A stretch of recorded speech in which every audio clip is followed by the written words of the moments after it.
Mesdames et messieurs, bienvenue à la finale Série A. Nous sommes très honorés de clôturer avec vous cette formidable série. Ce pupitre qui nous met désormais familiers, tant de sujets ont été discutés, tant de thèses débattues et tant de victoires rapportées.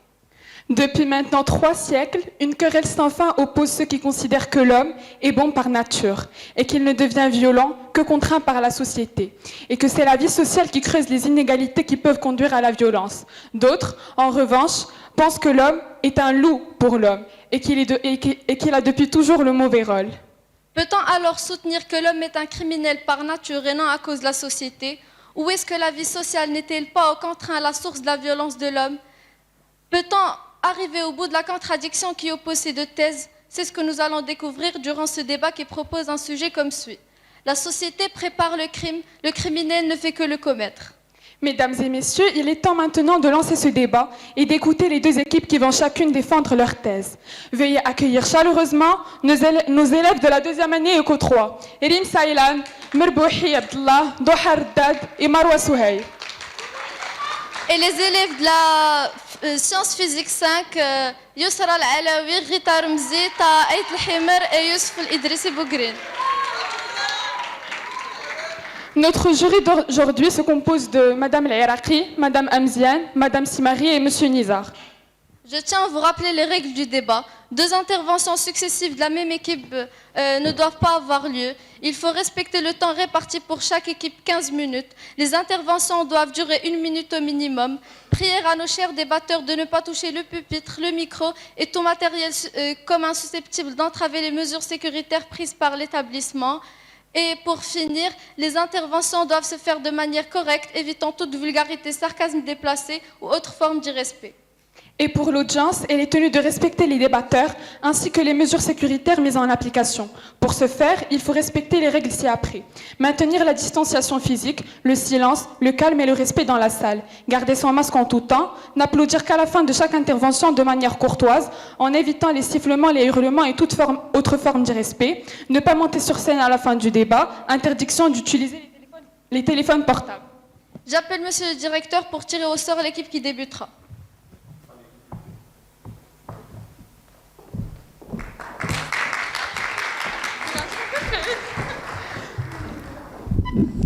Nous avons tous eu des rêves d'enfance, n'est-ce pas? Certains parmi vous auraient voulu être pilotes, astronautes, je ne sais pas moi, peut-être même des présidents ou comme nos chers opposants, des grands businessmen et des PDG des multinationales. Eh bien, laissez-moi vous faire part à mon tour des nôtres, qui sont, je vous préviens dès maintenant, quelque peu atypiques et inaccoutumés. Figurez-vous que moi-même, je voulais être pickpocket surdoué, Taha violeur motivé, quant à Youssef, un vendeur de hashish honnête et intègre, et Ramzi, une tueuse à gages de renommée mondiale. Petits vénards et chanceux que nous sommes, nous avions pu réaliser notre rêve sans avoir eu besoin que Madame Société ait à lever son petit doigt. Tout ceci est bien sûr le fruit d'un travail personnel et des années de dur labeur. Mais oui, et puis quand encore, on est né criminel bien sûr, et honte opposant, parce que oui, vos arguments tout prêts, tout chauds, qui sont à la limite élémentaire, on les connaît déjà. Alors permettez-moi de vous donner un petit avant-goût du film, ou plutôt du court-métrage que nos chers contradicteurs vous ont concocté. Attention, spoiler alerte, vous aurez droit à des « oui, mais les criminels possèdent le gène du crime dès leur naissance ». Sujet dans lequel je vous déconseille de vous aventurer, car on sait que c'est tout sauf vrai, et on a des preuves à l'appui de 1. Et de 2, on pense être plus expérimenté que vous dans ce sujet, si vous voyez ce que je veux dire. Chers camarades, vous aurez aussi droit à des « oui, l'homme est égoïste et cruel à souhait. Ce n'est qu'un être perfide qui ne cherche que son propre bien, quitte à nuire à autrui. » Mais je n'ai pas besoin de vous rappeler que la nature de l'homme est bonne, et ce ne sont que les lois et les injustices de votre société chérie qui nous salissent et nous pervertissent. Bref, ne gâchons pas leur petit spectacle, et nous avons encore un long débat devant nous. Donc ne brûlons pas les étapes et posons les bases afin d'éviter toute déviation du sujet ou malentendu. Pour cela, je me dois de définir 2 petits mots-clés. Premièrement, qu'est-ce qu'une société? Tout simplement, c'est la vie en communauté, en groupe. Donc notre famille est une société, l'école l'est aussi, et nous faisons partie de cette société. Autre petit mot-clé à définir est rien d'autre que le mot crime, qui paraît au premier abord primaire et rudimentaire, mais je me dois tout de même de le définir. Alors le crime est tout simplement toute infraction grave que les lois punissent d'une peine afflictive ou infamante.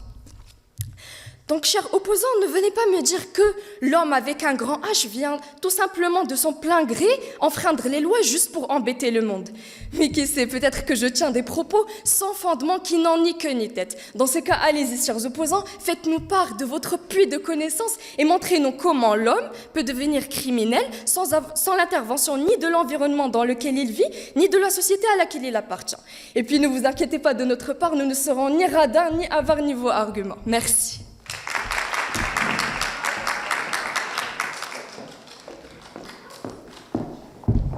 Chère audience, honorable jury, nous y sommes. Nous y sommes enfin. Nous pouvons le dire haut et fort, le crier sur tous les toits. Nous sommes finalistes des grands débats El Araki. À peine prononcé ce mot, la finale. Je me sens envahie par un tsunami d'émotions euphoriques, hésitant à me pincer pour réaliser ce que mon équipe et moi sommes en train de vivre aujourd'hui. Mais avant que mon intervention dérive vers un autre chemin, parlons de moi, parlons de nous. En fait, parlons de nous tous. Réunis, nous formons une société qui est un ensemble d'individus, un ensemble de citoyens, y compris les criminels aussi. Et qui dit société dit institution, règles, lois, droits et devoirs. Une question me passe alors par l'esprit. Pourquoi y a-t-il des lois? J'y répondrai haut et fort. Si la société a mis des frontières au comportement d'un chacun, c'est pour l'unique et seule raison d'assurer le bien-être de tous. Je me demande alors, comment peut cette même société créer un crime? Vous allez nous dire, chers opposants, sûrement que c'est le chômage, les inégalités ou la pauvreté qui poussent ces gens-là à commettre des crimes. Mais je suis là aujourd'hui pour mettre fin à cet argument inutile, insensé et qui ne prend pas la route. Les aristocrates, les richards du monde, ceux qui détiennent le pouvoir commettent aussi des crimes abominables, atroces et affreux, tels les viols, les meurtres, la corruption, trafic de drogue et même trafic humain. La criminalité est donc innée. Si les criminels volent, c'est par instinct, car l'homme est violent de nature. Des passions naturelles lui poussent à violenter et à porter préjudice à son égal. La société n'a pour vocation qu'à pacifier la vie du groupe. Et j'ajouterai que la société a même créé un plan de prévention du récidive et la diminution du crime en instaurant la loi de réintégration sociale des criminels. Tout ça pour vous dire, chers opposants, que personne, je dis bien personne n'est responsable des erreurs de l'autre. Mais malheureusement, je vais vous entendre encore et encore tout au long du débat accuser la société. Et c'est un châtiment que ne souhaiterait même pas à son plus grand ennemi. On a tous comme destiné le paradis ou l'enfer. C'est à nous de choisir entre le bien et le mal. C'est à nous de choisir entre mourir en paix en étant satisfait et responsable de ce qu'on en a ou choisir la violence et le crime pour obtenir ce que l'on veut. Les choix diffèrent d'une personne à l'autre. La société n'a pas son mot à dire. La société est tout sauf coupable. Chère assemblée, bienvenue au commissariat. Aujourd'hui, mon équipe et moi menons une enquête des plus laborieusement. Une enquête dont je fus la témoigne. L'accusé, la société, la victime, le criminel.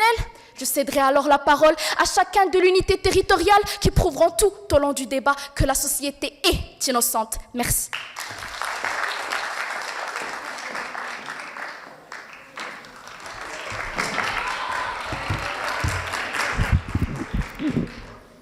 Du fer, du feu et du sang. C'est elle, l'âme du criminel.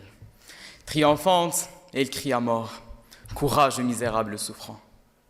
Le bras levé, superbe en sa colère, elle anime le combat d'un geste souverain. Aux éclats de sa voix, frissonne son pire ennemi. La deuxième année qu'au trois. Mesdames et messieurs, bonjour. Aujourd'hui, et pour la première fois de ma vie, je me déclare comme étant l'avocat Ta'it al-Himar, le gardien officiel des criminels du monde. En se basant sur ce qu'a dit le philosophe Sénèque, un bon juge condamne le crime et non le criminel. J'ai dû passer ces 2 dernières semaines à analyser le dossier du criminel avec un grand C pour découvrir à la fin que ce dernier n'est malheureusement qu'une victime. Une victime incapable de se défendre face aux vrais coupables et qui n'est autre que l'innocente société. Ces sociétés dont le plus grand fléau, c'est qu'il n'est pas conçu pour rendre les êtres humains plus heureux, mais plutôt pour répondre plus efficacement à leurs souhaits. Cette même société où on souffre de la corruption, de la maltraitance, de l'inégalité, de l'injustice, du népotisme, des pauvres qui ont un faible niveau d'éducation, qui vivent dans des logements très pauvres, infestés de crimes et de brigandage. Alors, mademoiselle Maro, arrêtez de chercher midi à 14h. Il existe toujours une raison derrière n'importe quel acte. Et donc, la question qui se pose, c'est qu'est-ce qui empêche l'apparition du crime dans une société où règne la persécution, l'exaction et surtout le besoin? Et voilà, comme prévu, l'un de mes opposants se prépare déjà dès maintenant à me contre-argumenter avec le fameux « le besoin ne justifie pas le crime ». Eh ben non, je ne vous donnerai pas cette chance. Pour cela, je vous recommande de bien tenir la chandelle, ouvrez bien les oreilles et suivez avec moi. La criminologie freudienne, ou encore appelée l'inconscient du crime. Dans la conception courante, le besoin se traduit par le crime.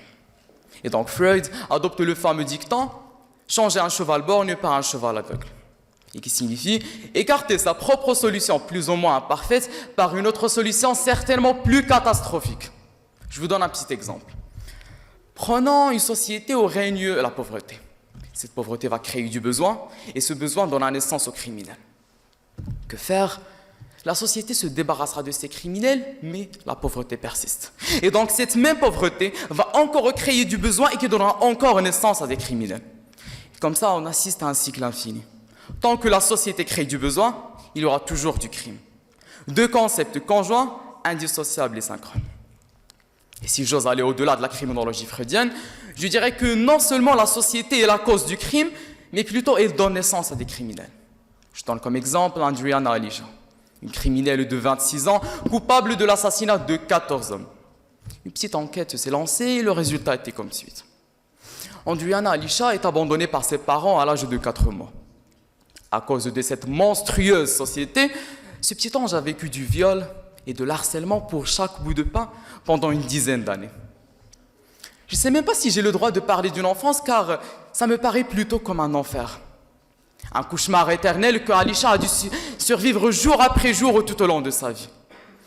Et donc, opposants, même si vous réussissez à tromper cette audience avec vos faux illusions, je vous assure que rien n'absoudra la société de son crime envers cette innocente fille. Et donc, oui, chaleureuse assemblée, je le dis aussi fort que je le peux. Si Andriana Alisha est devenue une criminelle, c'est parce que la société en a fait des lunes. Et d'ailleurs, comme dit le proverbe japonais, Hanzai chai todoroki no osogimasen, et qui signifie le criminel n'est que le reflet de la société. Rafi'atil jaza.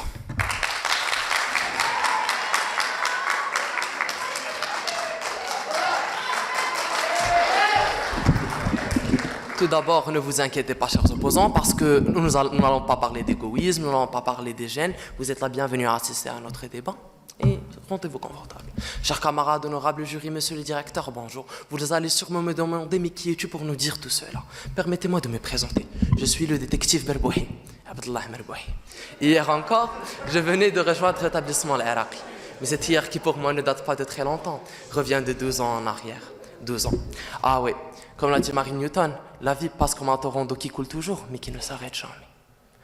Premièrement, Yousra avait dit que la société est une école, et je te remercie. Et après avoir analysé la scène de crime, je peux vous dire que la société n'est pas coupable. Permettez-moi d'expliquer pourquoi. 4 mots en latin. Ignoratia juris neminem executat. Ignoratia juris neminem executat. Cette citation latine qui a donné naissance à un proverbe moderne qu'on connaît tous. La loi ne protège pas les ignorants. L'école, comme l'a dit une mini-société ou bien une société, un endroit dans lequel j'ai acquis des mots.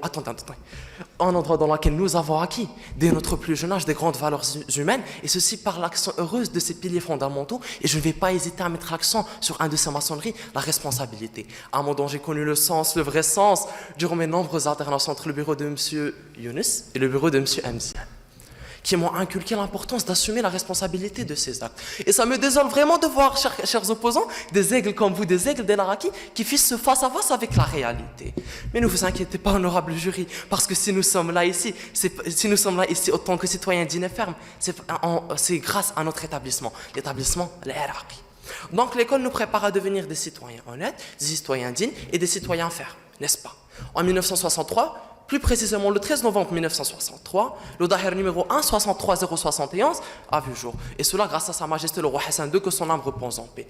Le tout premier article cite « L'enseignement est obligatoire pour tous les enfants marocains des deux sexes depuis l'année où ils atteignent l'âge de 7 ans ». Alors nous, on instaure des lois, vous ne les suivez pas et vous nous blâmez pour vos problèmes. Je suis désolé, est-ce que vous savez que d'après l'OIT, 80% des criminels marocains n'ont même pas eu leur baccalauréat? Alors vous ne suivez pas les lois que nous avons instaurées et vous nous blâmez pour vos problèmes. Désolé, mais c'est pathétique. Désolé, mais c'est égoïste. Oui, c'est égoïste, je vais redire votre mot, cher Yousra. Parce qu'après tout, le mal se trouve entre chacun d'entre nous. Oui, mais c'est à la société de gérer cette énergie négative. C'est à la société de nous aider à nous développer. Peut-être vous ne pouvez pas faire confiance à ce monstre cruel, mais je suis désolé, il ne fait que s'améliorer année après année, siècle après siècle, décennie après décennie. Après tout, il a instauré des lois, des droits et des obligations pour notre bien. Alors à nous de les suivre pour qu'on soit sûr qu'aujourd'hui sont mieux qu'hier et demain mieux qu'aujourd'hui. Avant de quitter ce pupitre, je vais vous laisser avec une citation qui m'a beaucoup marqué de Nathan John. Le mal a toujours existé, même Satan était un ange. Je vais vous laisser y réfléchir parce que je suis arrivé à la fin de mon intervention et mon analyse. Après tout, on a tous vu que la société n'est pas coupable. Mais mon flair de détective me dit que vous allez revenir sur ce pupitre et défendre votre opinion qui est totalement réaliste. Et puisque vous êtes l'avocat du diable, je vais vous présenter l'avocat de la société, le Hardad, qui va vous prouver encore une fois que la société ne prépare pas le crime. Merci.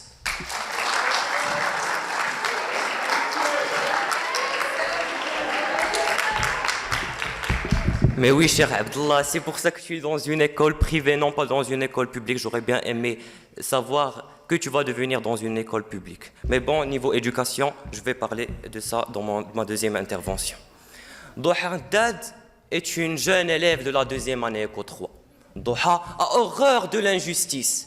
Doha est une féministe acharnée et Doha a même déjà posté sur une de ses stories Instagram, je cite, « Je fais partie de cette société où l'on demande à la femme de se faire discrète et de cacher ses charmes, car on ne sait pas comment maîtriser ses désirs et ses pulsions sexuelles. » Doha n'est-elle pas en train de se contredire en blâmant Madame Société pour tous les harcèlements sexuels que les femmes subissent chaque jour? Je crains bien que oui. Chers opposants, je vous croyais, moi aussi, des grands aigles majestueux de l'Araki, mais malheureusement, je vois en vous que des pies qui sont attirés par tout ce qui est beau et tout ce qui brille. Mais ne vous inquiétez pas, je suis là pour vous faire affronter cette réalité qui s'avère, ma foi, un peu trop crue, voire même amère pour vous. Car oui, c'est bien beau d'épargner Madame Société pour toutes les atrocités que l'humanité a vécues. Mais si aujourd'hui, dans nos prisons, 30% des incarcérés sont détenus pour vol ou trafic de drogue, ben l'une des raisons, c'est qu'ils n'ont pas trouvé de quoi nourrir leur famille. Si aujourd'hui, 4% sont détenus pour génocide, c'est que l'environnement où ils ont grandi n'était pas adapté pour leur offrir un accroissement sans troubles psychologiques. Si aujourd'hui, 70% des femmes affirment avoir été harcelées sexuellement au moins une fois dans leur vie, c'est que notre société n'a pas su éduquer nos enfants. N'est-ce pas, cher Doha? Et si vous avez vécu une enfance normale, une jeunesse normale, paisible et agréable, dans un environnement sain et prospère, ben, ce n'est pas le cas pour tout le monde. Car nous vivons dans une société antisociale. Chaque loi est adoptée avec la mentalité « nous contre eux ». Alors oui, l'environnement que nous avons créé est propice à la criminalité et non au changement. Je peux devenir sans-abri en n'ayant pas d'emploi. Mais je ne serai jamais sans abri après avoir commis un crime. Chers opposants, on sait que d'après vous, oui, rien ne justifie le crime dans n'importe quelle société, même le besoin. Soit. Mais dans ce cas, apportez-nous des réponses tangibles à nos questions. Qu'est-ce qui pousse ce criminel justement à reproduire un tel acte? Même si je doute fortement votre capacité de me répondre, j'espère quand même avoir une explication logique de votre part. Merci.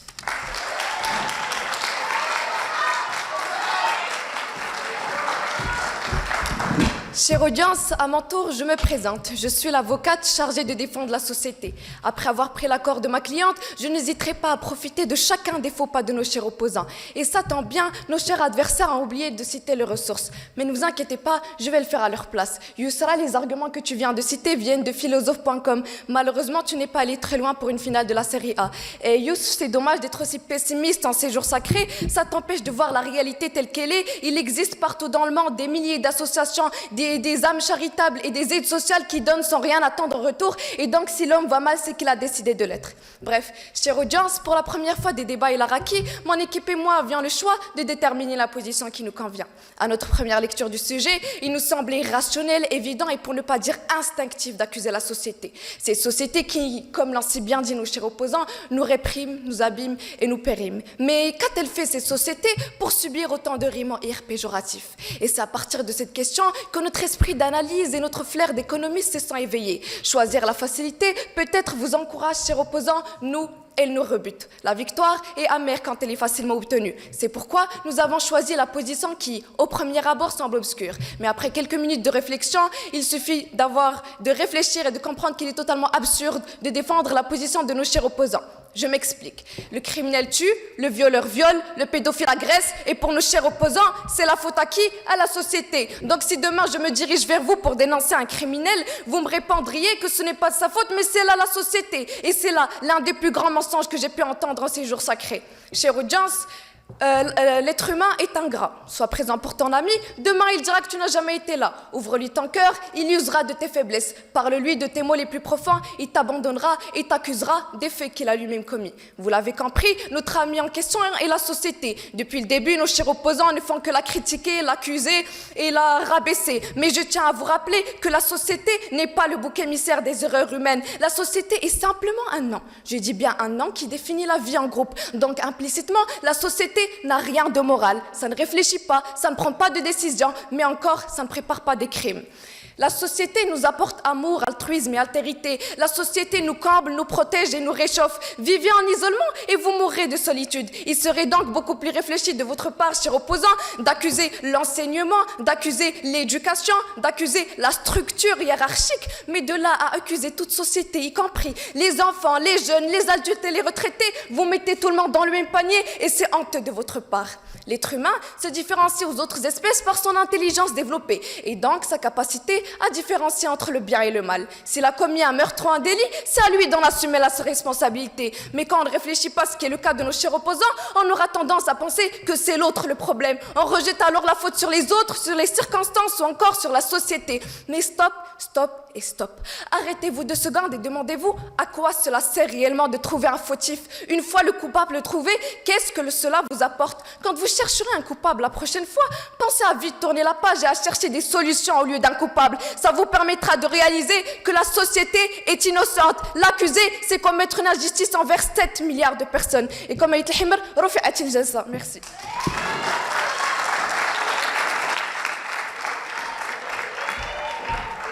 Ok, donc d'après Madame Doha, la vie en groupe n'influence pas sur les décisions de tout un chacun. Bref, c'est la logique des économistes, je ne vous plains pas. Alors, il y a une question qui me taraude incessamment mon esprit depuis tout à l'heure, car je vous écoute justement parler et je me dis, qu'est-ce que vous faites là? À quoi ça sert cette éducation que nous recevons depuis tout petit de la part de notre école, si ce n'est pas pour nous éviter de nous voir tout en bas de l'échelle? Car oui, ces enfants qui grandissent et deviennent des criminels, grandissent en voyant la vie paisible leur filer entre les doigts. Ils sont contraints à travailler des heures et des heures pour des sommes qui, ma foi, ne leur permettent même pas de nourrir leur famille et satisfaire leurs besoins.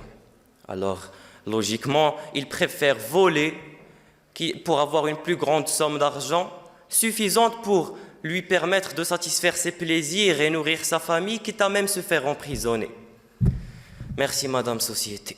Chers camarades, on récolte ce que l'on sème. Expression simple, claire et efficace. Et elle se concrétise encore plus dans les chiffres que je vais vous donner. Alors, taux de criminalité en Finlande, 27. Son taux de pauvreté, 6. En Norvège, taux de criminalité, 12. Taux de pauvreté, 10. En Suède, criminalité, 25. Pauvreté, 12. Par contre, écoutez-moi bien. Au Maroc, taux de criminalité, 51. Pauvreté 21. En Algérie, taux de criminalité 54, pauvreté 23. Donc, si vous faites un peu travailler vos ménages, vous saurez que un taux de pauvreté élevé implique dans la majorité des cas un taux de criminalité élevé. Et le contraire est valable. Fait qui montre que, contrairement à vos propos, chers opposants, le besoin est l'une des raisons du crime. Et la morale de l'histoire se résume dans les dits d'Alexandre Lacassagne, qui, je cite, a dit « La justice flétrit, la prison corrompt et la société n'a que les criminels qu'elle mérite. » Merci.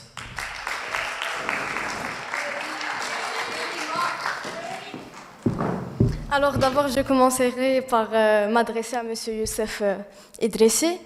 Vous jugez notre branche alors que je sais qu'au fond vous rêvez d'être économiste, n'est-ce pas? Et ben voilà. Bon.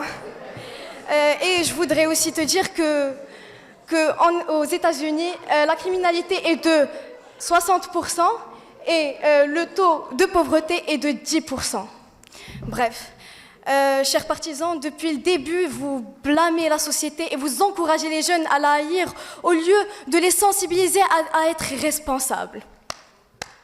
Bravo, franchement. Alors, sachez mes chers que la vie est faite de péripéties et d'embûches. Dans la vie, on tombe tous, mais l'essentiel, ce n'est pas la chute, mais d'avoir le courage de se relever. Il faut se battre à en suer et choisir le chemin obscur du crime et du vol n'a jamais été, n'est et ne sera pas une solution. Bref, on m'a dit que convaincre est un art et aujourd'hui je suis tout sauf une artiste. Je me présente, je suis la police scientifique et membre de l'enquête et je me contenterai alors de vous convaincre en exploitant les indices trouvés sur la scène du crime. Chère audience, honorable jury, nous nous tenons mes adorables condisciples et moi en ce même instant devant vous pour vous ouvrir les yeux sur quelques détails microscopiques mais qui changeront l'itinéraire que nos chers opposants ont tracé dans vos cerveau, vers un chemin plus pragmatique et réaliste, faisant de chacun parmi nous une personne responsable de ses actes, indépendante de ses choix et consciencieuse de ses pratiques. Je ne vous imaginais pas, chers partisans, être aussi pessimiste. Je ne savais pas qu'au bout de 4 interventions, vous étiez capable de transformer la société en un monstre cruel et impitoyable, en négligeant totalement le rôle qu'a joué cette dernière dans l'histoire des êtres humains, ignorant le changement radical qu'a vu notre existence entre préhistoire et vie moderne. Vous savez, cette époque où les humains vivaient sans règles ni commandements, dans un environnement où la survie n'était destinée qu'au plus fort, s'entretuant sans grâce ni pitié. Et maintenant que nous formons une société, nous dotant de droits et de qualités, de devoirs et de corvées, nous maintenons dans une boucle de vie sociale et de citoyenneté, instaurant des lois pour me protéger, pour nous protéger tous, elle qui nous a sortis des ténèbres, nous accordant le savoir-faire et le savoir-être, pour en fin de compte remettre la faute d'une exception de nos cohabitants sur toute une société. Thomas Hobbes avait dit un jour « L'homme est un loup pour l'homme ». Dans son livre Le Léviathan, Hobbes relate la politique moderne à partir de l'état primitif de l'homme.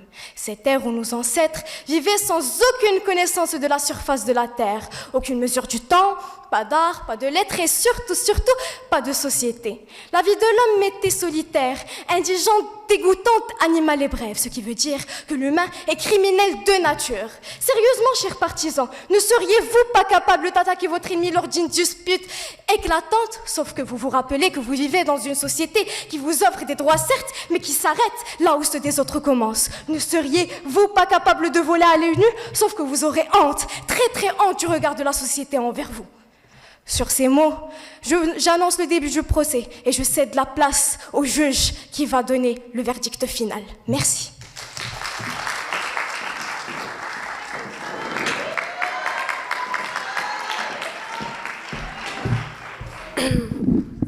Alors, très chers opposants, j'ai plusieurs constats à vous faire. De un, on n'a pas rabaissé votre filière, mais si vous vous sentez piqué, c'est votre problème. Ça, de un. De deux, mon camarade Youssef a cité des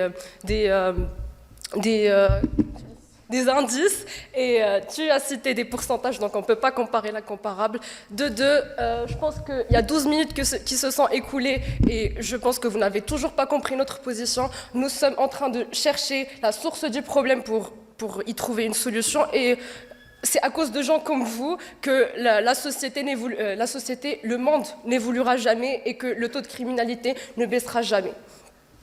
Ça de deux. De trois, toi qui aimes les proverbes énormément, ou plutôt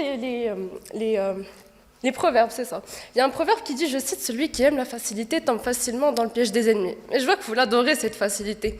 Parce qu'à ma plus grande déception, malgré qu'on vous avait prévenu au début, vous avez quand même décidé d'emprunter le chemin des fuyards et des froussards. Et là, je me vois dans l'obligation de contre-attaquer sur des arguments qui sont limite élémentaires, parce que je croyais que vous aurez poussé un peu plus votre réflexion. Mais bon, ce n'est pas bien grave. Ce n'est pas grave.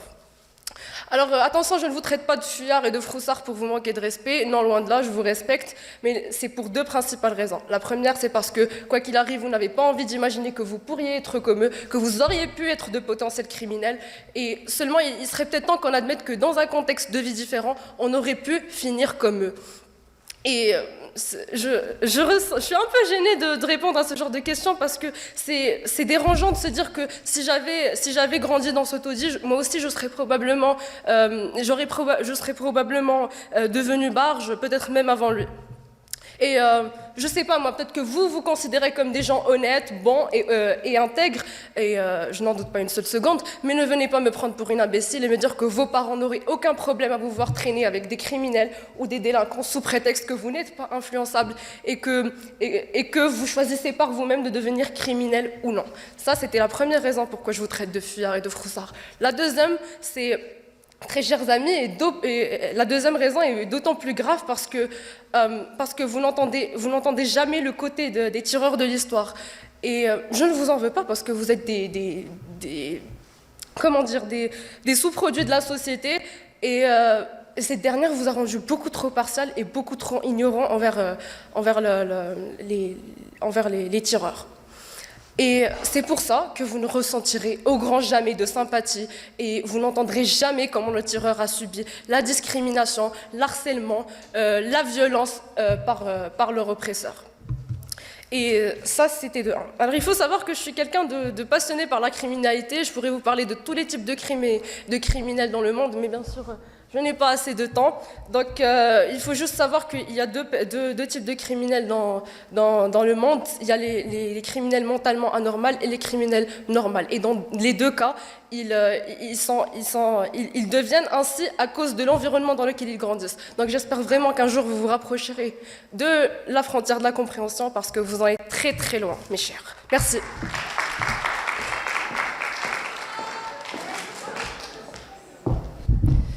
Chers opposants, avant que ce débat ne débute, j'essayais de prévoir vos contre-arguments, votre analyse du sujet et la maîtrise de votre position. C'est alors que je vous ai prêté toute mon intention durant chacun de vos passages pour ne rater aucune de vos fourberies. Et disant qu'il y en a eu. Vous avez commencé par parler des injustices sociales, etc.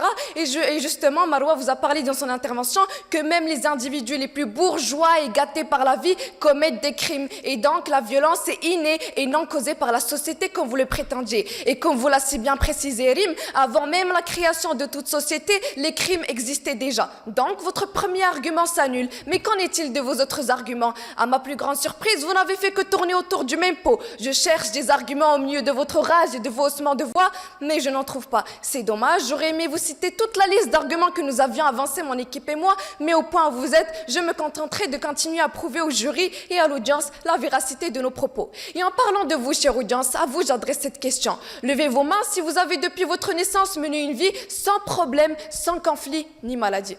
C'est ce que je doutais, personne, ou plutôt tout le monde. Tout le monde, chère audience, a connu des phases sombres dans sa vie, mais ce n'est pas une raison pour commettre des crimes et accuser la société. Notre plus grand ennemi, c'est nous-mêmes. Tout se passe à l'intérieur. Et je n'ai ni en aucun cas, Yousf, que des milliers de femmes se font tuer par leurs conjoints tous les jours. Je n'ai ni en aucun cas que des milliers de personnes sont en sanglots et souffrent en silence. Je n'ai ni en aucun cas que 25 000 personnes meurent tous les jours de faim et de soif. Ça me brise le cœur, mais je l'admets. Nous vivons dans un monde qui est loin, mais tellement loin d'être parfait. Mais ce n'est pas parce qu'on vous a blessé qu'il faut blesser les autres. Ce n'est pas parce qu'on se comporte mal avec vous qu'il faut faire pareil. Ne devenez pas votre pire cauchemar. Et personne n'est épargné. Personne ne mène une vie paisible sans problème. Tout le monde a ses chagrins qu'il cache au plus profond de lui. Et oui, je l'admets, nous vivons dans une société où le sexisme, le racisme, la pédophilie, la zoophilie, la misogynie existent. Mais en accusant la société, vous défendez les criminels, vous défendez les pédophiles qui ont agressé des enfants innocents,